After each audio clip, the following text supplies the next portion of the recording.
ಮೂರು ಕಡೆ ಮೂರು ಮಾತು ತ್ಯಾಗದ ಸುಳಿವು ಕಾಂಗ್ರೆಸ್ ಮನೆಯೊಳಗೆ ಬಂಡೆ ಕಂಪನ ದೆಹಲಿ ಸಂಧಾನಕ್ಕೆ ಮಣಿದ್ರ ಡಿಕೆಶಿ ಇದುವೇ ಚದುರಂಗದ ಮೊದಲ ಸ್ಟೋರಿ ಪಟ್ಟ ಬಿಡ್ತಾರ ಡಿಕೆಶಿ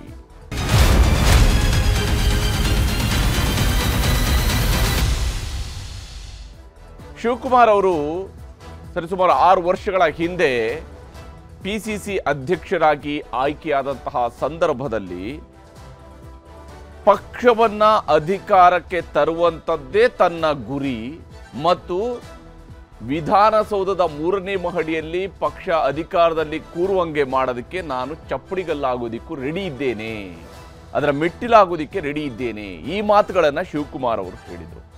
ಅವರ ಅಧಿಕಾರ ಸ್ವೀಕಾರ ಸಮಾರಂಭದಲ್ಲಿ ಹೇಳಿದರು. ಅದಾಗಿ ಕಳೆದ 5 ವರ್ಷಗಳಿಗೂ ಮೀರಿದ ಅವಧಿಯಲ್ಲಿ ಶಿವಕುಮಾರ್ ಅವರು ಹೇಳಿದ ರೀತಿಯಲ್ಲಿ ಅಥವಾ ಅವರು ಟಾರ್ಗೆಟ್ ಇಟ್ಟಂತಹ ರೀತಿಯಲ್ಲಿ 136 ಸೀಟ್ಗಳನ್ನು ಕರ್ನಾಟಕದಲ್ಲಿ ಕಾಂಗ್ರೆಸ್ ಗೆದ್ದುಕೊಂಡಿತ್ತು. ಸಹಜವಾಗಿಯೇ ಮುಖ್ಯಮಂತ್ರಿ ಆಗುವಂತಹ ಆಸೆ ಅವರಿಗಿತ್ತು. ಹಿಂದೆ ಎಸ್.ಎಂ. ಕೃಷ್ಣ ಅವರು ಪಿಸಿಸಿ ಅಧ್ಯಕ್ಷರಾಗಿದ್ದು ನಂತರ ಅವರು ಇಮಿಡಿಯೇಟ್ ಆಗಿ ಮುಖ್ಯಮಂತ್ರಿ ಆಗಿರುವಂತಹ ಉದಾಹರಣೆ ಅವರ ಕಣ್ಣೆದುರಿಗಿತ್ತು. ಆದರೆ ಸಿದ್ದರಾಮಯ್ಯನವರು ಒಂದು ಬಾರಿ ಮುಖ್ಯಮಂತ್ರಿಯಾಗಿ 5 ವರ್ಷವನ್ನು ಪೂರೈಸಿದಂಥವರು ಮತ್ತು ಸುದೀರ್ಘ ಅವಧಿಯಲ್ಲಿ ವಿರೋಧ ಪಕ್ಷದ ನಾಯಕರಾಗಿ ಕೆಲಸ ಮಾಡಿದಂಥವ್ರು. ಈ ಎಲ್ಲ ಕಾರಣಕ್ಕಾಗಿ ಅವರು ಸಹಜ ಆಯ್ಕೆಯೂ ಕೂಡ ಆದರು ಮತ್ತು ಶಿವಕುಮಾರ್ ಅವರು ಅನಿವಾರ್ಯವಾಗಿ ಒಪ್ಪಿಕೊಂಡಿದ್ದರು. ಈಗ 2.5 ವರ್ಷ ಸರ್ಕಾರಕ್ಕೆ ಭರ್ತಿ 2.5 ವರ್ಷ ಅಂದರೆ ಪ್ರಮಾಣ ವಚನ ಸ್ವೀಕರಿಸಿದಲ್ಲಿಗೆ ಭರ್ತಿ 2.5 ವರ್ಷ ನಾಳೆಗೆ ತುಂಬುತ್ತಾ ಇರುವಂಥದ್ದು. ಈಗಾಗಲೇ ಅಂದರೆ ಮೊನ್ನೆಯ ದಿವಸಕ್ಕೇನೆ 2.5 ವರ್ಷ ಆಗಿದೆ ಕಾಂಗ್ರೆಸ್ ಅಧಿಕಾರಕ್ಕೆ ಬಂದು. ಹೀಗಿರುವಾಗ ಶಿವಕುಮಾರ್ ಅವರು ತ್ಯಾಗದ ಮಾತುಗಳನ್ನು ಆಡ್ತಾ ಇದ್ದಾರೆ. ಇದರಲ್ಲಿ ಅನೇಕ ರಹಸ್ಯಗಳನ್ನು ಅವರು ಅಡಗಿಸಿಟ್ಟಿರುವಂಗೆ ಗೋಚರಿಸ್ತಾ ಇದೆ. ಮತ್ತೆ ತ್ಯಾಗದ ಮಾತುಗಳನ್ನಾಡಿದ ಡಿಸಿಎಂ ಡಿಕೆ ಶಿವಕುಮಾರ್ ಅವರು ಹೇಳೋದಕ್ಕೆ ಹೊರಟಿರೋದು ಏನು? ಇದು ಇಲ್ಲಿರುವಂತಹ ಪ್ರಶ್ನೆ. ತ್ಯಾಗ ಮಾಡ್ತೀನಿ, ತ್ಯಾಗಕ್ಕೆ ರೆಡಿ ಅನ್ನುವಂಥದ್ದನ್ನು ಹೇಳೋದು ಸುಲಭ. ಆದರೆ ಯಾವ ಕಾರಣಕ್ಕಾಗಿ? ದೆಹಲಿಗೆ ಹೋಗಿ ಬಂದ ಬಳಿಕ ಎಲ್ಲದಕ್ಕೂ ಸ್ಪಷ್ಟತೆ ಸಿಗ್ತಾ ಶಿವಕುಮಾರ್ ಒಗ್ಗಟ್ಟು ಮಾತುಗಳನ್ನು ಬಿಚ್ಚಿಡುತ್ತಾ ಹೈಕಮಾಂಡ್ ಬಿಚ್ಚಿಡಬೇಕಾಗತ್ತೆ. ಇದರಲ್ಲಿ ನಿಜಕ್ಕೂ ಈ ಒಗ್ಗಟ್ಟಿನ ಅರ್ಥ ಏನು ಅನ್ನುವಂಥದ್ದನ್ನು ಬಿಚ್ಚಿಡಬೇಕಾಗಿರೋದು high command.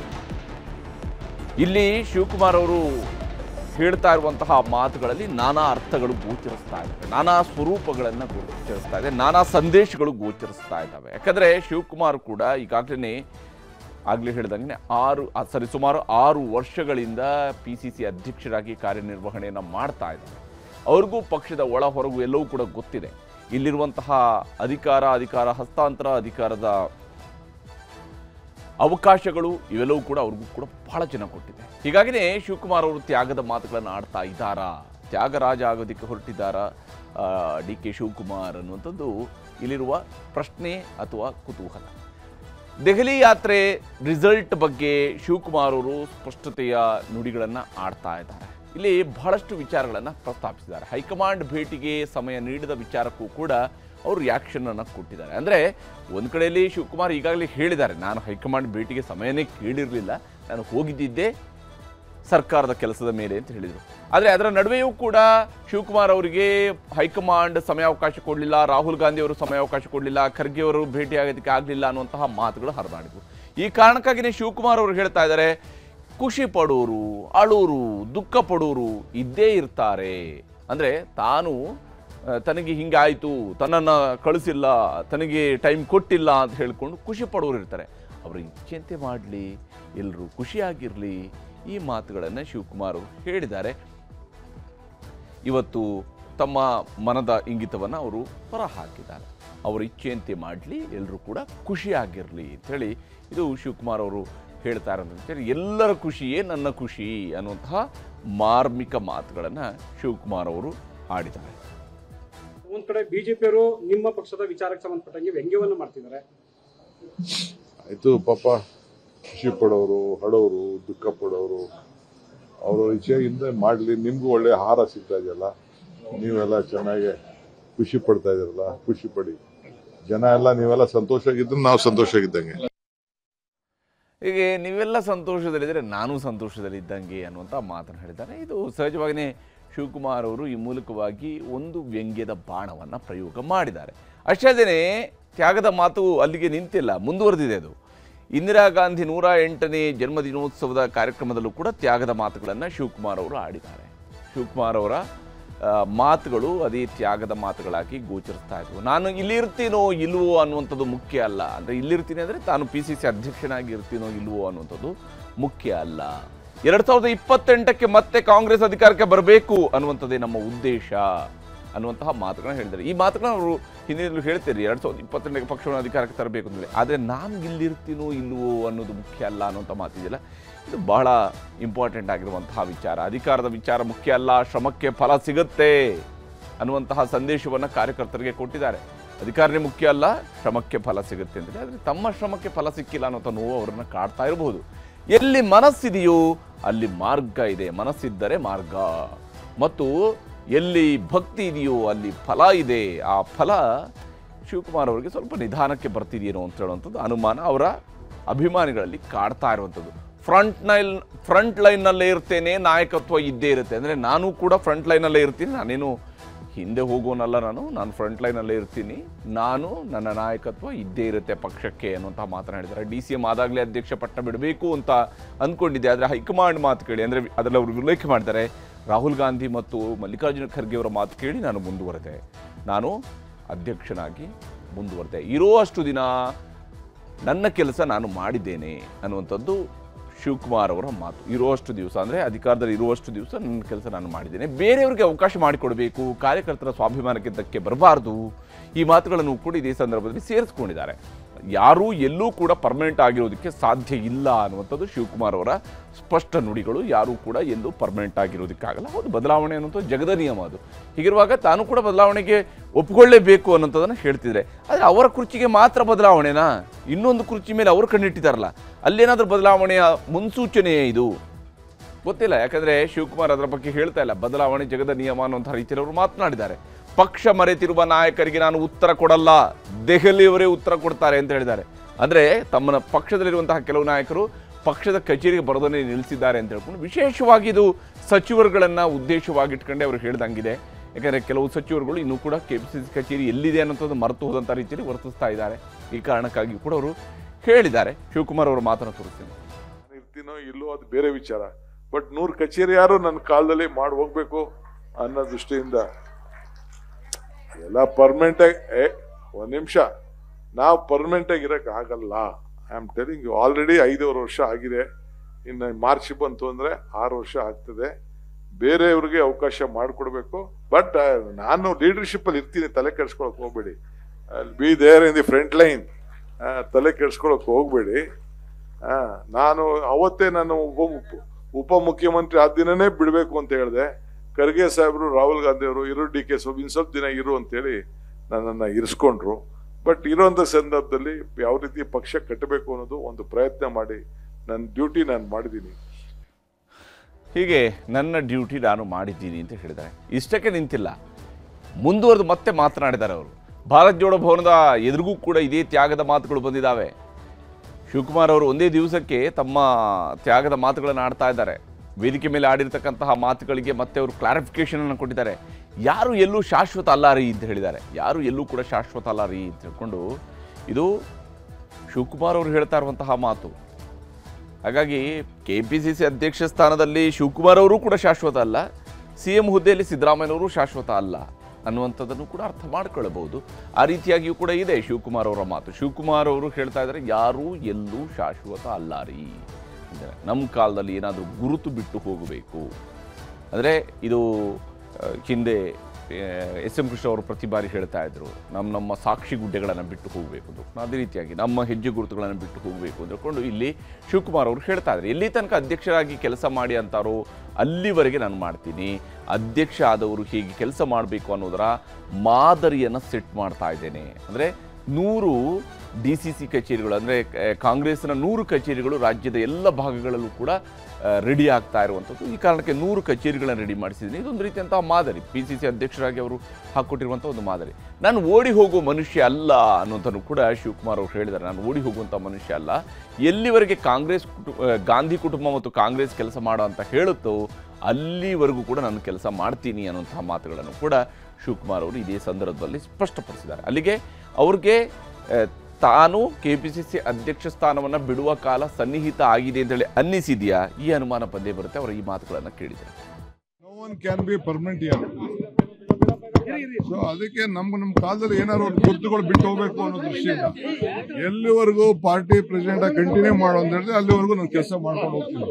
So I am train to set in train ಇದನ್ನ ಎಕ್ಸಾಂಪಲ್ ಪ್ರೆಸಿಡೆಂಟ್ ಯಾವ ರೀತಿ ಅಧ್ಯಕ್ಷ ಆದವ್ರು ಕೆಲಸ ಮಾಡ್ಕೊಂಡು ಹೋಗ್ಬೇಕು ಅನ್ನೋ ದೃಷ್ಟಿಯಿಂದ ಅವರು ಡಿಸಿಪ್ಲಿನ್ ನಾವು ಮೇಂಟೈನ್ ಮಾಡ್ಬೇಕಾಗ್ತದೆ. ನಂಬರ್ 1 ಪಾರ್ಟಿಗೆ ಏನಾದ್ರು ಒಂದು ಗುರುತನ್ನು ಬಿಟ್ಟು ಹೋಗ್ಬೇಕಾಗ್ತದೆ, ಕಟ್ಟಡಗಳನ್ನ ಕಟ್ಟಬೇಕಾಗ್ತದೆ. ಸೊ ಹಂಗೆ ಮೆಂಬರ್ಶಿಪ್ ನ ಜಾಸ್ತಿ ಮಾಡ್ಬೇಕಾಗ್ತದೆ. ಇವೆಲ್ಲ ಪಕ್ಷಕ್ಕೆ ಏನೇನ್ ಬೇಕೋ ಅದನ್ನ ನಾನು ಹೇಳ್ತಾ ಇದ್ದೀನಿ ಹೊತ್ತು ಬೇರೆ ಏನಿಲ್ಲ. ನಾನು ತ್ಯಾಗ ಓಡೋಗೋ ಮನುಷ್ಯ ಅಲ್ಲ. ಎಲ್ಲಿವರೆಗೂ ನನಗೆ ಗಾಂಧಿ ಕುಟುಂಬ ಮತ್ತು ಕಾಂಗ್ರೆಸ್ ಪಕ್ಷದ ಅಧ್ಯಕ್ಷರು ಕೆಲಸ ಮಾಡ್ಕೊಂಡು ಹೋಗು ಅಂತ ಹೇಳ್ತಾರೋ ಆ ಕೆಲಸವನ್ನು ನಾನು ಮಾಡ್ಕೊಂಡು ಹೋಗ್ತೀನಿ. ಹೀಗೆ ತಮ್ಮ ಪಕ್ಷ ನಿಷ್ಠೆಯನ್ನು ಕೂಡ ಇದೇ ಮಾತುಗಳ ನಡುವೆನೇ ಅವರು ಹೇಳಿದ್ದಾರೆ. ಆದರೆ ಇಲ್ಲಿರುವಂಥ ಅನುಮಾನ ಸಹಜವಾಗಿರುವಂಥದ್ದು, ಅವರು ಕೆಪಿಸಿಸಿ ಅಧ್ಯಕ್ಷ ಸ್ಥಾನವನ್ನು ತೊರೆಯುವ ಕಾಲ ಹತ್ತಿರ ಆಗಿದೆಯಾ, ಆ ಕಾರಣಕ್ಕಾಗಿ ಈ ಮಾತುಗಳು ಬರ್ತಾ ಇದ್ದಾವ ಶಿವಕುಮಾರ್ ಅವರ ಬಾಯಿಯಿಂದ ಅನ್ನೋದ್ರ ಬಗ್ಗೆ ಅನುಮಾನಗಳು ಇದ್ದಾವೆ. ಇಲ್ಲಿ ಕಾಂಗ್ರೆಸ್ ಮನೆಯಲ್ಲಿ ಎಲ್ಲವೂ ಕೂಡ ಗುಪ್ತಾಗಿ ನಡೀತಾ ಇದೆ. ಸಿಎಂ ಬದಲಾವಣೆಯ ಗುಮ್ಮ, ಕೆಪಿಸಿಸಿ ಅಧ್ಯಕ್ಷ ಬದಲಾವಣೆ ಇವೆಲ್ಲವೂ ಕೂಡ ಇನ್ನೂ ಕೂಡ ನಿಗೂಢವಾಗಿಯೇ ಮುಂದುವರೆದಿದೆ. ದಂಡಯಾತ್ರೆ ಆಯ್ತಾ ದೆಹಲಿ ಭೇಟಿ ಅನ್ನೋದ್ರ ಬಗ್ಗೆಯೂ ಕೂಡ ಚರ್ಚೆ ಆಗ್ತಿದೆ. ದೆಹಲಿಗೆ ಹೋಗಿರುವಂಥದ್ದು ದಂಡಯಾತ್ರೆ ಆಯ್ತಾ ಅನ್ನೋದ್ರ ಬಗ್ಗೆ ಅನುಮಾನ ಇದೆ. ಸಂಪುಟ ಪುನರಚನೆ ವಿಚಾರದಲ್ಲಿ ನಾಯಕರುಗಳು ಕೂಡ ಗುಟ್ಟನ್ನು ಬಿಟ್ಟು ಕೊಡ್ತಾ ಇಲ್ಲ. ಸಂಪುಟ ಪುನರಚನೆಗೆ ಒಪ್ಪಿಗೆ ಸಿಕ್ಕಿಲ್ಲ ಅನ್ನುವಂಥ ವಿಚಾರಗಳ ಬಗ್ಗೆಯೂ ಕೂಡ ಇಲ್ಲ. ಕ್ಲೈಮ್ಯಾಕ್ಸ್ ಹಂತಕ್ಕೆ ತಲುಪಿದೆ ಇದ್ದಂತಹ ಸಂದರ್ಭದಲ್ಲೇ ಸಸ್ಪೆನ್ಸನ್ನು ಹೈಕಮಾಂಡ್ ಕಾಯ್ದುಕೊಂಡಿದೆ. ಮಲ್ಲಿಕಾರ್ಜುನ ಖರ್ಗೆ ಅವರು ಅದಕ್ಕೆ ಒಂದು ಬ್ರೇಕನ್ನು ಹಾಕಿಸಿದ್ದಾರೆ ಅಂತೇಳಿ ಭಾಸವಾಗ್ತಾ ಇದೆ. ಮಲ್ಲಿಕಾರ್ಜುನ ಖರ್ಗೆ, ರಾಹುಲ್ ಗಾಂಧಿ ಕೈಯಲ್ಲೇ ಇನ್ನೂ ಕೂಡ ಈ ಒಂದು ಸಂಪುಟ ಪುನರಚನೆ ಅಥವಾ ನಾಯಕತ್ವ ಬದಲಾವಣೆಯ ಚೆಂಡು ಅವರ ಕೈಯಲ್ಲಿ ಬಾಕಿ ಉಳಿದಿದೆ. ಸದ್ಯಕ್ಕಂತೂ ಯಾವ ಬದಲಾವಣೆಯೂ ಇಲ್ಲ ಅನ್ನುವಂತಹ ಸಂದೇಶವನ್ನು ಶಿವಕುಮಾರ್ ಅವರು ತಮ್ಮ ಮಾತಿನ ಮೂಲಕವಾಗಿ ರವಾನೆ ಮಾಡಿಸ್ತಾ ಇದ್ದಾರಾ ಅನ್ನುವಂಥದ್ರ ಬಗ್ಗೆ ಕೂಡ ಅನುಮಾನಗಳು ಕಾಡ್ತಾ ಇರುವಂಥದ್ದು. ಈ ವಿಚಾರದಲ್ಲಿ ಆರ್ ಅಶೋಕ್ ಅವರು ಮಾತನಾಡಿದ್ದಾರೆ, ತೋರಿಸ್ತೀನಿ. ಇಲ್ಲ ಪಾಪ ಏನೇನು ತ್ಯಾಗ ಮಾಡಬೇಕಾಗ್ತದೋ ಗೊತ್ತಿಲ್ಲ. ಡಿ ಕೆ ಶಿವಕುಮಾರ್ಗೆ ನನ್ನ ಸಿಂಪತಿ ಇದೆ. ಅವರ 2.5 ವರ್ಷದ ಗ್ಯಾರಂಟಿ ಏನಾಯ್ತು, 5 ಗ್ಯಾರಂಟಿ ಇತ್ತಲ್ಲ, ಅದು ಒಂದು ಗ್ಯಾರಂಟಿನೇ ಕಾಂಗ್ರೆಸ್ ಪಾರ್ಟಿಗೆ. ಆ ಗ್ಯಾರಂಟಿ ಏನಾಯಿತು ಅನ್ನೋದು ರಾಜ್ಯದ ಜನತೆಗೆ ಹೇಳ್ಬೇಕು. ನೀವು ಅಕಸ್ಮಾತ್ ನಾವು ಯಾರು ಹೇಳಿದವರು ಗಿಣಿ ಶಾಸ್ತ್ರ ಕೇಳಿ ಅಂತ ಹೇಳಿದ್ದಾರೆ. ಗಿಣಿ ಶಾಸ್ತ್ರ ಕೇಳಕ್ಕೆ ನೀನು ಯಾಕಪ್ಪ ಡೆಲ್ಲಿಗೆ ಹೋಗಿದ್ದೆ? 1 ದಿನ ಹೋದ್ರೆ ಸರಿ, 2 ದಿನ 3 ದಿನ ಅದು ಅಣ್ತಮಾಸ್ ಬೇರೆ ಹೋಗವ್ರೆ. ಹೀಗೆ ಪ್ರತಿಪಕ್ಷದವರೆಗೆ ಯಾವತ್ತೂ ಕೂಡ ಇದೊಂದು ದೊಡ್ಡ ಆಹಾರ. ಅಧಿಕಾರ ಹಸ್ತಾಂತರ ಆಗುತ್ತಾ ಆಗಲ್ವಾ ಅನ್ನುವಂಥ ವಿಚಾರಗಳು. ಆದರೆ ಒಂದೇ ಪಕ್ಷ ಅಧಿಕಾರದಲ್ಲಿರುವಂಥದ್ದು, ಅಧಿಕಾರ ಹಸ್ತಾಂತರದ ವಿಚಾರಗಳು ಬಂದಂತಹ ಸಂದರ್ಭದಲ್ಲಿ ಹೇಗೆ ಆಗುತ್ತೆ, ಯಾವ ಸ್ವರೂಪದಲ್ಲಿ ಆಗುತ್ತೆ, ಇವೆಲ್ಲದರ ಬಗ್ಗೆ ಕೂಡ ಕುತೂಹಲ ಇದ್ದೇ ಇರುವಂಥದ್ದು. ಮತ್ತೊಂದು ಕಡೆಯಲ್ಲಿ ಶಿವಕುಮಾರ್ ಅವರು ಹೇಳಿರ್ತಕ್ಕಂತಹ ಒಗ್ಗಟ್ಟಿನ ಮಾತುಗಳಿದಾವಲ್ಲ, ಇದಕ್ಕೂ ಕೂಡ ನಾನಾ ಅರ್ಥಗಳು ವ್ಯಕ್ತವಾಗ್ತಾ ಇದ್ದಾವೆ. ಎರಡನೇ ಸುದ್ದಿ ಕಡೆಗೆ ಹೋಗೋಣ. ಒಂದು ಕಡೆ ಆತಂಕ, ಇನ್ನೊಂದು ಕಡೆ ಭಕ್ತ ಸಾಗರ. ಅಯ್ಯಪ್ಪನ ಭಕ್ತರಿಗೆ ಯಾಕಿ ನರಕ, ಶಬರಿಮಲೆಗೆ ಹೋಗುವ ಮುನ್ನ ಎಚ್ಚರ. ಇದುವೇ ಚದುರಂಗದ ಎರಡನೇ ಸ್ಟೋರಿ. ಅಯ್ಯಪ್ಪ ಭಕ್ತರಿಗೆ ಅಮೀಬಾ ಕಾಟ.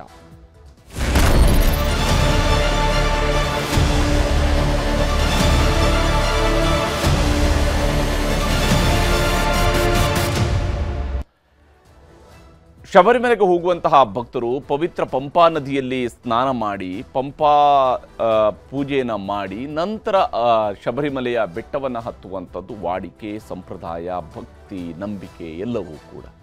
ಆದರೆ ಈಗ ಅದೇ ಪಂಪಾ ನದಿಯ ನೀರಿನಲ್ಲಿ ಮುಳುಗಿದ್ರೆ ಅದು ಕೂಡ ನಿಮ್ಮ ಮೂಗಿನ ಮೂಲಕವಾಗಿ ನೀರು ಒಳಗಡೆ ಹೋಯಿತು ಅಂತೇಳಿ ಆದರೆ ಅಮೀಬಾ ಮೂಗಿನ ಒಳಗಡೆ ಸೇರಿಕೊಳ್ಳುವ ಸಾಧ್ಯತೆಗಳಿದ್ದಾವೆ. ನಿಂತ ನೀರಿನಲ್ಲಿ ಮುಳುಗಿ ಎದ್ದರೆ ಮೂಗಿನ ಮೂಲಕವಾಗಿ ಅಮೀಬಾ ಒಳಗೆ ಹೋಗಬಹುದು ಅನ್ನುವಂಥ ಆತಂಕದ ವಾತಾವರಣ ಒಂದು ಕಡೆಯಲ್ಲಿದೆ ಶಬರಿಮಲೆಗೆ ಹೋಗ್ತಾ ಇರುವಂತಹ ಭಕ್ತರಿಗೆ. ಇದರ ನಡುವೆ ಹಾಗೆಂತೇಳಿ ಭಕ್ತರ ಸಂಖ್ಯೆಯನ್ನು ಕಡಿಮೆ ಆಗಿಲ್ಲ. ಏನು ಈಗಾಗಲೇ ಆರಂಭ ಆಗಿರ್ತಕ್ಕಂತಹ ಶಬರಿಮಲೆಯ ಸ್ವಾಮಿಯ ದರ್ಶನದ ಈ ಒಂದು ಅವಧಿ ಏನಿದೆ, ಮಕರ ಜ್ಯೋತಿವರೆಗೂ ಕೂಡ ನಡೆಯುವಂತಹ ಈ ಒಂದು ಸುದೀರ್ಘ ಪ್ರಕ್ರಿಯೆ ಏನಿದೆ, ಇದರಲ್ಲಿ ಈಗ ಮಂಡಲದ ಯಾತ್ರೆ ನಡೀತಾ ಇದೆ. ಈ ಯಾತ್ರೆ ಕೈಗೊಂಡಿರ್ತಕ್ಕಂತಹ ಭಕ್ತ ಸಾಗರವೇ ಈಗ ಶಬರಿಮಲೆಯತ್ತ ಹರಿದು ಬರ್ತಾ ಇದೆ. ಯಾಕಂದರೆ 1000, 2000, 10,000, 1 ಲಕ್ಷ ಅಲ್ಲ 2 ಲಕ್ಷಕ್ಕಿಂತ ಮೀರಿ ಜನ ಅಲ್ಲಿ ಬರ್ತಾ ಇದ್ದಾರೆ ಅಂತ ಹೇಳಿ. ಆದರೆ ಆ ಬೆಟ್ಟದ ಮೇಲೆ ಹೇಗೆ ಜನರನ್ನು ನಿಭಾಯಿಸಬೇಕು ಅನ್ನುವಂತಹ ಪ್ರಶ್ನೆಯೂ ಕೂಡ ಇದ್ದೇ ಇದೆ. ಶಬರಿಮಲೆಯಲ್ಲಿ ಅಯ್ಯಪ್ಪ ಭಕ್ತರ ಸಾಗರವೇ ಹರಿದು ಬರ್ತಾ ಇರುವಂಥದ್ದು. ಶಬರಿಮಲೆಗೆ ಹರಿದು ಬರ್ತಾ ಇದೆ. ಕೇವಲ ಕೇರಳ ಮಾತ್ರ ಅಲ್ಲ, ಕರ್ನಾಟಕ, ತಮಿಳುನಾಡು, ಹೀಗೆ ದೇಶದ ವಿವಿಧೆಡೆಗಳಿಂದ ಭಕ್ತ ಸಾಗರ ಹರಿದು ಬರ್ತಾ ಇದೆ. ಇದರಿಂದಾಗಿ ನೀರಿಲ್ಲದೆ ನರಳಾಟ ಆಗ್ತಾ ಇದೆ, ಊಟ ಇಲ್ಲದೆ ಪರದಾಡ್ತಾ ಇದ್ದಾರೆ. ಇದರ ನಡುವೆನೇ ಅಮೀಬಾ ದಾಳಿ ಭಯದ ಮಧ್ಯೆಯೂ ಕೂಡ ಭಕ್ತ ಸಾಗರ ಹರಿದು ಬರ್ತಾ ಇದೆ. ನಿಜಕ್ಕೂ ಕೂಡ ಇದು ಭಕ್ತ ಸಾಗರವೇ.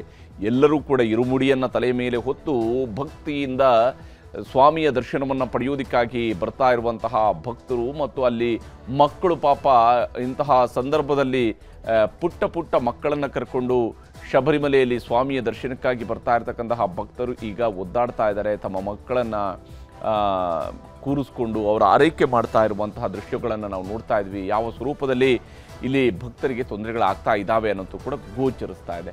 ಶಬರಿಮಲೆಯಲ್ಲಿ ಯಾವ ಸ್ವರೂಪದ ಒಂದು ಪರಿಸ್ಥಿತಿ ನಿರ್ಮಾಣ ಆಗಿದೆ ಅನ್ನೋದನ್ನು ಮೊದಲಿಗೆ ನೋಡ್ತಾ ಹೋಗೋದಾದರೆ, ಶಬರಿಮಲೆಯಲ್ಲಿ ಈಗಾಗಲೇ ಹಿಂದೆಂದೂ ಕಾಣದ ರೀತಿಯಲ್ಲಿ ಭಕ್ತ ಸಾಗರ ಹರಿದು ಬರ್ತಾ ಇದೆ.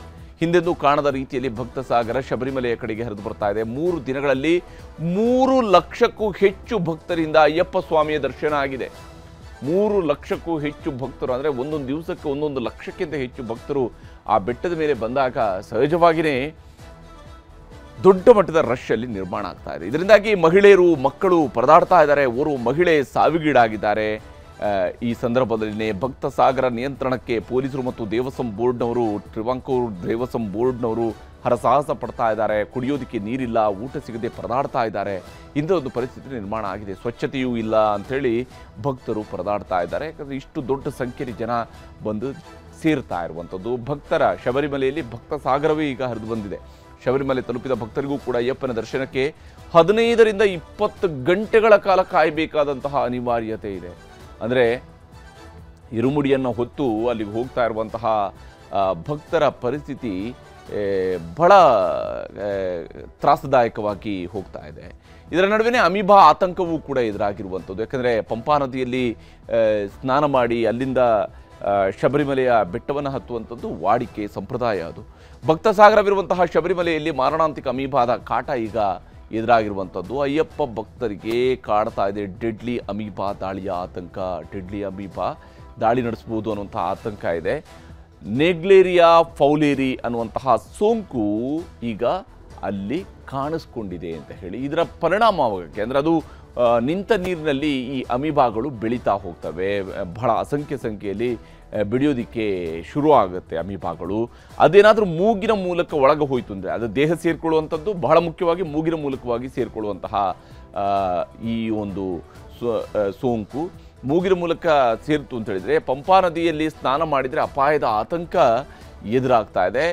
ಶಬರಿಮಲೆಗೆ ಹೋಗುವ ಭಕ್ತರಿಗೆ ಈಗ ಜೀವ ಭಯವೂ ಕೂಡ ಶುರುವಾಗಿರುವಂಥದ್ದು ಈ ಅಮೀಬಾದ ಕಾರಣಕ್ಕಾಗಿ. ಯಾಕಂದರೆ ಈ ಅಮೀಬಾ ರೋಗದ ಲಕ್ಷಣಗಳು ಏನೇನಿದ್ದಾವೆ ಅನ್ನೋದನ್ನು ನೋಡ್ತಾ ಹೋದರೆ, ನೀರಿನ ಸಂಪರ್ಕದ 7 ದಿನಗಳೊಳಗೆ ಅನಾರೋಗ್ಯ ಕಾಣಿಸ್ಕೊಳ್ಳುತ್ತೆ. ಬಹಳ ಮುಖ್ಯವಾಗಿ ಇಲ್ಲಿ ಕಾಣಿಸ್ಕೊಳ್ತಕ್ಕಂತಹ ಸಮಸ್ಯೆ ಅಂತ ಹೇಳಿದರೆ ಅದು ಜ್ವರ, ತೀವ್ರ ತಲೆನೋವು, ವಾಕರಿಕೆ, ವಾಂತಿ, ಕುತ್ತಿಗೆ ಬಿಗಿತ, ಹೀಗೆ ಬೇರೆ ಬೇರೆ ಸ್ವರೂಪದಲ್ಲಿ ಕಾಯಿಲೆ ಕಾಣಿಸ್ಕೊಳ್ಬಹುದು. ಮಾನಸಿಕ ಹಿಂಸೆ, ಒತ್ತಡ, ಅಸ್ವಸ್ಥತೆ, ಬಹಳ ಕಿರಿಕಿರಿ ಆಗುವಂಥದ್ದು, ಮೆದುಳಿನ ಕೋಶಗಳಿಗೆ ಇದರಿಂದಾಗಿ ಭಾರಿ ಹಾನಿ ಉಂಟಾಗುತ್ತೆ. ಅಂದರೆ ಅದು ಮೆದುಳು ತಿನ್ನುತ್ತೆ ಅಂತ ಹೇಳುವಂಥದ್ದು. ಈ ಅಮೀಬಾ ಮೆದುಳಿಗೆ ದಾಳಿಯನ್ನು ನಡೆಸುತ್ತೆ. ಅದರಿಂದಾಗಿ ಎಲ್ಲ ಪರಿಣಾಮಗಳು ಶುರುವಾಗುವಂಥದ್ದು ಮತ್ತು ಮೆದುಳಿನ ಊತ ಉಂಟಾಗುತ್ತೆ. ಅಂತಿಮವಾಗಿ ಎಲ್ಲಿ ಆಗುವಂತಂದರೆ ಮೆದುಳಿನ ಊತ ಉಂಟಾಗಿ ಸಾವು ಸಂಭವಿಸುವಂತಹ ಸಾಧ್ಯತೆ ಇರುತ್ತೆ. ಈ ಕಾರಣಕ್ಕಾಗಿಯೇ ಹೈ ಅಲರ್ಟನ್ನು ಘೋಷಣೆ ಮಾಡಲಾಗಿದೆ. ಹಾಗೆಂತೇಳಿ ಆತಂಕ ಪಡಬೇಕಂತ ಅಗತ್ಯತೆ ಇಲ್ಲ. ಇಲ್ಲಿರುವಂಥದ್ದು ಏನಂತ ಹೇಳಿದರೆ ಎಚ್ಚರಿಕೆ, ಮುನ್ನೆಚ್ಚರಿಕೆ ಬಹಳ ಮುಖ್ಯ. ಈ ಅಮೀಬಾದ ದಾಳಿಯಿಂದ ತಪ್ಪಿಸಿಕೊಳ್ಬೋದು. ಅಮೀಬಾದಿಂದ ಬರುವಂತಹ ರೋಗಕ್ಕೆ ಸೂಕ್ತ ಚಿಕಿತ್ಸೆ ಇಲ್ಲ ಅನ್ನುವಂಥದ್ದು ರೋಗ ಬಂದ ನಂತರದ ವಿಚಾರಕ್ಕಿರುವಂಥದ್ದು. ಆದರೆ ಅಮೀಬಾ ರೋಗದಿಂದ ಬರದಂಗೆ, ಅಮೀಬಾ ದೇಹಕ್ಕೆ ಸೇರಿಕೊಳ್ಳದಂಗೆ ತಡೆಯೋದಕ್ಕೆ ಅವಕಾಶಗಳು ಇದ್ದಾವೆ. ಏನು ಈ ಅಮೀಬಾ ಇದು ಏಕಾಣು ಜೀವಿ ಏನಿದೆ, ಇದು ದೇಹದ ಒಳಗಡೆ ಪ್ರವೇಶಿಸದಂತೆ ನೋಡ್ಕೊಳ್ಬೇಕು. ಇದು ಬಹಳ ಮುಖ್ಯ. ಇದನ್ನು ತಡೆಗಟ್ಟುವಂಥದ್ದು ಈಗ ಇರುವಂತಹ ಬಹಳ ದೊಡ್ಡ ಸವಾಲು. ಈ ನಿಟ್ಟಿನಲ್ಲಿ ಕ್ರಮವನ್ನು ಕೈಗೊಳ್ಳಬೇಕಾಗತ್ತೆ. ಯಾಕಂದರೆ ನಿಂತ ನೀರಿನಲ್ಲಿ ಸ್ನಾನ ಮಾಡೋದನ್ನು ತಪ್ಪಿಸಬೇಕು. ಬಹಳ ಮುಖ್ಯ ಇರುವಂಥದ್ದು ಇದುವೇನೆ. ನಿಂತ ನೀರಿನಲ್ಲಿ ಸ್ನಾನ ಮಾಡೋದನ್ನು ತಪ್ಪಿಸಬೇಕು.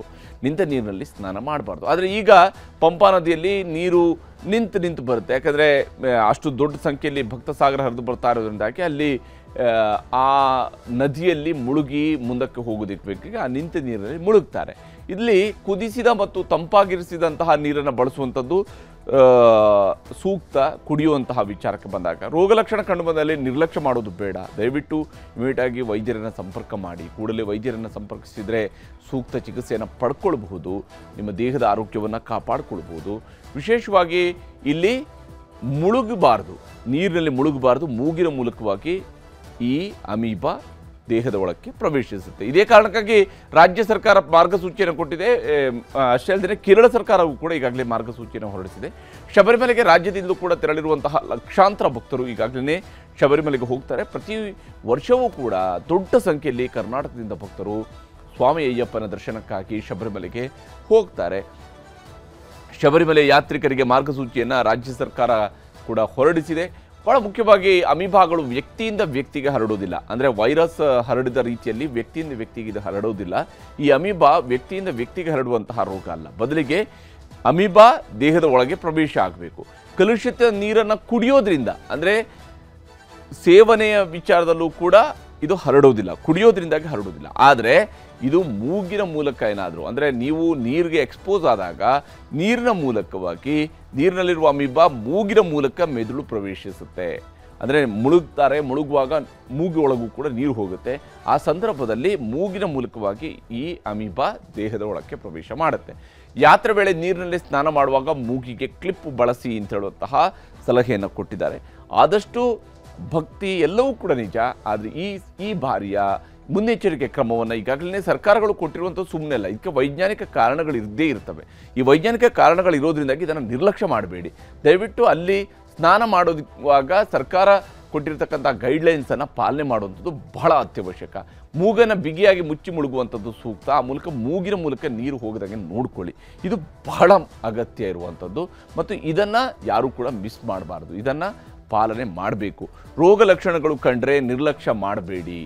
ದಯವಿಟ್ಟು ಯಾರೂ ಕೂಡ ರೋಗ ಲಕ್ಷಣ ಏನಾದರೂ ಕಾಣ್ತು ಅಂತ ಹೇಳಿದರೆ ನಿರ್ಲಕ್ಷ್ಯ ಮಾಡಬೇಡಿ. ಮನೇಲಿ ಕೂತ್ಕೊಂಡು ಟ್ಯಾಬ್ಲೆಟ್ಸ್ ತಗೊಂಡು ಜ್ವರ ಬಂದಿದ್ದು ತಗೊಂಡು ಟ್ಯಾಬ್ಲೆಟ್ ತಗೊಳ್ಳುವಂಥ ಕೆಲಸಕ್ಕೆ ಹೋಗಬೇಡಿ. ಅಯ್ಯಪ್ಪ ಸ್ವಾಮಿ ಭಕ್ತರಾಗಿ ಶಬರಿಮಲೆಗೆ ಹೋಗಿ ಬಂದಂಥವ್ರು, ಯಾಕಂದರೆ ಪ್ರತಿ ವರ್ಷವೂ ಕೂಡ ಅಯ್ಯಪ್ಪ ಸ್ವಾಮಿಯ ದರ್ಶನ ಮಾಡುವಂತಹ ಭಾಗ್ಯ ಸಿಗಬೇಕು ಅಂತ ಹೇಳಿದರೆ ಆರೋಗ್ಯದ ಕಡೆಗೆ ಹೆಚ್ಚು ಗಮನ ಇರಲೇಬೇಕು. ಕೇರಳ ಸಹಕಾರವನ್ನು ಈಗ ರಾಜ್ಯ ಸರ್ಕಾರವು ಕೂಡ ಕೇಳಿದೆ. ಶಬರಿಮಲೆ ಯಾತ್ರೆಗೆ ಕೈಗೊಳ್ಳುವಂತಹ ರಾಜ್ಯದ ಯಾತ್ರಿಕರಿಗೆ ಅಗತ್ಯ ಸಹಕಾರ ಕೋರಿ ಪತ್ರವನ್ನು ಬರೆದಿದ್ದಾರೆ. ಶಾಲಿನಿ ರಜನೀಶ್ ಅವರು ಪತ್ರವನ್ನು ಕೇರಳದ ಮುಖ್ಯ ಕಾರ್ಯದರ್ಶಿಯವರಿಗೆ ಬರೆದಿದ್ದಾರೆ. ಕರ್ನಾಟಕದ ಮುಖ್ಯ ಕಾರ್ಯದರ್ಶಿಗಳಾಗಿರುವಂತಹ ಶಾಲಿನಿ ರಜನೀಶ್ ಅವರು. ಮತ್ತು ವಿಶೇಷವಾಗಿ ಈ ಪತ್ರದಲ್ಲಿ ಅವರು ಉಲ್ಲೇಖ ಮಾಡಿರ್ತಕ್ಕಂಥ ಅಂಶಗಳು ಹೀಗಿದ್ದಾವೆ. ರಾಜ್ಯದ ಯಾತ್ರಿಕರಿಗೆ ಅಗತ್ಯ ಸೌಲಭ್ಯ ಮತ್ತು ಸುರಕ್ಷತೆಯನ್ನು ಕೊಡಬೇಕು ಅನ್ನುವಂತಹ ವಿನಂತಿಯನ್ನು ಮಾಡಿದ್ದಾರೆ. ಜನಸಂದಣಿ ಇರುವ ಪ್ರದೇಶಗಳಲ್ಲಿ ಸೂಕ್ತ ಸಾರಿಗೆ ವ್ಯವಸ್ಥೆಯನ್ನು ಮಾಡಬೇಕು ಅನ್ನುವಂತಹ ವಿನಂತಿಯನ್ನು ಕರ್ನಾಟಕ ಸರ್ಕಾರದ ಪರವಾಗಿ ಮಾಡಿದ್ದಾರೆ. ವೈದ್ಯಕೀಯ ನೆರವು ಮತ್ತು ತುರ್ತು ಸೇವೆಗಳನ್ನು ನೀವು ಪೂರೈಸಬೇಕು ಅನ್ನುವಂತಹ ಮನವಿಯನ್ನು ಕೂಡ ರಾಜ್ಯದ ಮುಖ್ಯ ಕಾರ್ಯದರ್ಶಿಯವರು ಕೇರಳ ಸರ್ಕಾರಕ್ಕೆ ಮಾಡಿದ್ದಾರೆ. ಪೊಲೀಸರು ಸೂಕ್ತ ರೀತಿಯಲ್ಲಿ ಸ್ಪಂದಿಸುವಂತೆ ಮಾಡಿ ಅಂತ ಹೇಳಿ ಕೂಡ ರಿಕ್ವೆಸ್ಟ್ ಮುಂದಿಟ್ಟಿದ್ದಾರೆ. ಕರ್ನಾಟಕದ ಪರವಾಗಿ, ಕರ್ನಾಟಕದ ಭಕ್ತರ ಪರವಾಗಿ ಸಹಾಯ ಕೇಂದ್ರಗಳು, ಮಾಹಿತಿ ಕೇಂದ್ರಗಳ ಸ್ಥಾಪನೆಯನ್ನು ಕೂಡ ಮಾಡಬೇಕು ಅನ್ನೋಂತಹ ವಿನಂತಿಯನ್ನು ಮಾಡಿದ್ದಾರೆ. ಜೊತೆಗೆ ಈ ಎಲ್ಲ ವಿಚಾರಕ್ಕೆ ಸಂಬಂಧಪಟ್ಟಂತೆ ಕೇರಳ ಸರ್ಕಾರ ತುರ್ತು ಪರಿಸ್ಥಿತಿಯ ವೇಳೆ ಕರ್ನಾಟಕದ ಅಧಿಕಾರಿಗಳೊಂದಿಗೆ ಸಮನ್ವಯವನ್ನು ಮಾಡಿಕೊಳ್ಳೋದು ಕೂಡ ಅಗತ್ಯ ಅನ್ನೋದನ್ನು ಪಾಯಿಂಟ್ ಔಟ್ ಮಾಡಿದ್ದಾರೆ. ಈ ಮೂಲಕ ಭಕ್ತರ ಸಲಹೆಯ ವಿಚಾರಕ್ಕೆ ಆರೋಗ್ಯದ ವಿಚಾರಕ್ಕೆ ಸಂಬಂಧಪಟ್ಟಂತೆ ಸರ್ಕಾರವು ಕೂಡ ಬಹಳ ಸೀರಿಯಸ್ ಆದಂಥ ಕ್ರಮಗಳಿಗೆ ಮುಂದಾಗಿದೆ. ಈ ವಿಚಾರದಲ್ಲಿ ಭಕ್ತರು ಮಾತನಾಡಿದ್ದಾರೆ. ಯಾರ್ಯಾರ ಅಭಿಪ್ರಾಯ ಹೇಗಿದೆ, ಶಬರಿಮಲೆಗೆ ಹೊರಟು ನಿಂತಿರುವಂತಹ ಭಕ್ತರು ಮತ್ತು ಅಲ್ಲಿ ತಲುಪಿರತಕ್ಕಂತಹ ಭಕ್ತರ ಅಭಿಪ್ರಾಯಗಳು ಹೇಗಿದ್ದಾವೆ ಅನ್ನೋದು ನಿಮ್ಗೆ ತೋರಿಸ್ತೀನಿ. ನಾವು ಗುಲ್ಬರ್ಗದಿಂದ ಸುಮಾರು ನಮ್ಮ ಗುರುಸ್ವಾಮಿ ಅವರ ನೇತೃತ್ವದಲ್ಲಿ 40 ವರ್ಷದಿಂದ ಹೋಗ್ತಾ ಇದ್ದಾರೆ. ನಂದು 21ನೇ ವರ್ಷ, ನಮ್ಮ ಗುರುಸ್ವಾಮಿ ಅವರು 40ನೇ ವರ್ಷ. ಇದು ಯಾವುದೂ ಒಂದು ಕೂದಲೆಳೆನೂ ಧಕ್ಕೆ ಆಗಿಲ್ಲ. ಅದು ಸರ್ಕಾರದ ಏನು ಗೈಡ್ಲೈನ್ ಇದೆ ಮತ್ತು ಆರೋಗ್ಯ ಇಲಾಖೆದವ್ರು ಏನು ಗೈಡ್ಲೈನ್ ಕೊಡ್ತಾರೆ ಅದರ ಪ್ರಕಾರ ನಾವು ಎಲ್ಲ ವ್ಯವಸ್ಥೆ ಮಾಡ್ಕೊಂಡೇ ಹೋಗ್ತೀವಿ. ಮತ್ತು ಅಯ್ಯಪ್ಪನ ದರ್ಶನ ನಾವು ಮಾಡಲಿಕ್ಕೆ ಹೋಗ್ತೀವಿ. ಶರಣಂದು ಮಹಾದಾಸೋಹಿ ಕಲಬುರಗಿ ಶರಣರ ಆಶೀರ್ವಾದ ಪಡ್ಕೊಂಡೇ ಹೋಗ್ತೀವಿ. ಇಲ್ಲಿವರೆಗೆ ಯಾವುದೂ ಅನಾಹುತಗಳು ಆಗಿಲ್ಲ, ಆಗ್ಲಿಕ್ಕೂ ನಾವು ಅವಕಾಶ ಮಾಡ್ಕೊಡಂಗಿಲ್ಲ. ಸರ್ಕಾರ ಏನು ಆದೇಶ ಮಾಡ್ತೋ ಅದ್ರ ಏನು ಗೈಡ್ಲೈನ್ ಇರ್ತೋ ಅದ್ರ ಪ್ರಕಾರ ನಾವು ಪಾಲನೆ ಮಾಡ್ಕೊಂಡು ಹೋಗ್ತೀವಿ. ಸುಮಾರು ನಾವು 160 ಜನ ಹೋಗ್ತೀವಿ. ಇಲ್ಲಿಂದ 3 ಬಸ್ ತೊಗೊಂಡು ಹೋಗ್ತೀವಿ. 1-2 ಸಣ್ಣ ಕಾರ್ ಬರ್ತಾವೆ, 2 ಕಾರ್, 3 ಬಸ್ ಹೋಗ್ತೀವಿ. ಸುಮಾರು 145ರಿಂದ 160 ಜನ ಹೋಗ್ತೀವಿ. ನಾವು ಸರ್ಕಾರ ಹೇಗಾಯ್ತು ಸರ್ಕಾರ ಪ್ರಕಾರ ನಡ್ಕೊಂಡು ಹೋಗ್ತೀವಿ ರೀ. ನಾವು ಸುಮಾರು 160 ಮಂದಿ ಹೋಗ್ತೀವಿ ರೀ. ಸರ್ಕಾರ ಆದೇಶದಂತೆ ಅದು ವೈರಸ್ ನಾವು ಪ್ರಿಕಾಷನ್ ತೊಗೊಂಡು ಹೋಗ್ಬಿಡ್ತಾರೆ. ಇಲ್ಲಿಂದ ಹೋಗ್ತಿರೋದು ನಿಂತು ನೀರಾಗ ವೈರಸ್ ಬರುತ್ತೆ ಅಂತ ಈ ಪಂಪಾನಾಗ ಸ್ನಾನ ಮಾಡ್ತಾರೆ. ಅಲ್ಲಿ ಏನು ಯಾವ ರೀತಿ ಪ್ರಿಕಾಷನ್? ಈ 3 ಹೋಲಾರ್ದಂಗೆ ನಾವು ಅದ್ರ ಮುನ್ನೆಚ್ಚರಿಕೆ ತಗೊಂಡು ಹೋಗ್ಬಿಡ್ತೇವೆ. ಅಯ್ಯಪ್ಪನ ದರ್ಶನ ಮಾಡ್ತಾರೆ. ಅಯ್ಯಪ್ಪನ್ ಬಿಟ್ಟಿರೋದು ಏನು ಅಂದ್ರೆ ಜನಸಂಖ್ಯೆ ಜಾಸ್ತಿ ಇರೋದ್ರಿಂದ ಅವರು ಕೇರಳ ಸರ್ಕಾರನೇ ಜನಸಂಖ್ಯೆ ಕಮ್ಮಿ ಬರ್ಲಿ ಅಂದ್ಬಿಟ್ಟು ಅವರು ಏನೋ ಒಂದು ಒಳ್ಳೆ ರೀತಿಯಲ್ಲಿ ಇದ್ ಮಾಡ್ತಾ ಇದಾರೆ. ಅದನ್ನ ಇವರು ನಮ್ಮ ಸ್ವಾಮಿಗಳು ಏನಿದ್ದಾರೆ ಆದಷ್ಟು ಒಂಚೂರು ಲಿಮಿಟ್ ಆಗಿ ಹೋಗಿ ಒಂಚೂರು ಇದ್ ಮಾಡ್ಬೇಕು ಅನ್ನೋದು ನಾವು ಒಂದು ಬೇಡಿಕೆ ಮಾಡ್ಕೋತೀವಿ. ಚಿಕ್ಕ ಮಕ್ಳು ಅವ್ರಿಗೆ ಜೋಪಾನವಾಗಿ ಕೇರ್ಫುಲ್ ಆಗಿ ಕರ್ಕ ಬರ್ಬೇಕು. ಏನಕ್ಕೆ ಜನಸಂಖ್ಯೆ ಜಾಸ್ತಿ ಇದಾರೆ. ಯಾವ ವರ್ಷ ನಾವು ಈ ತರ ನೋಡಿಲ್ಲ. ಒಂದ್ 5 ವರ್ಷಕ್ಕೊಂದ್ಸಲ ಆಗೋದಿದು. ಈ ವರ್ಷ ಹೆವಿ ಇದಾಗಿದೆ. ಆದ್ರಿಂದ ಏನು ಅಂದ್ರೆ ಕೇರ್ಫುಲ್ ಆಗಿ ಬರ್ಬೇಕಾಗಿ ಎಲ್ಲಾ ಅಯ್ಯಪ್ಪ ಸ್ವಾಮಿ ಮಾಲೆದಾರಗಳಿಗೆ ನಾವು ಕೇಳ್ಕೊತೀವಿ. ಇದಾಯ್ತು ಇವತ್ತಿನ ಚದುರಂಗ. ನಮಸ್ಕಾರ.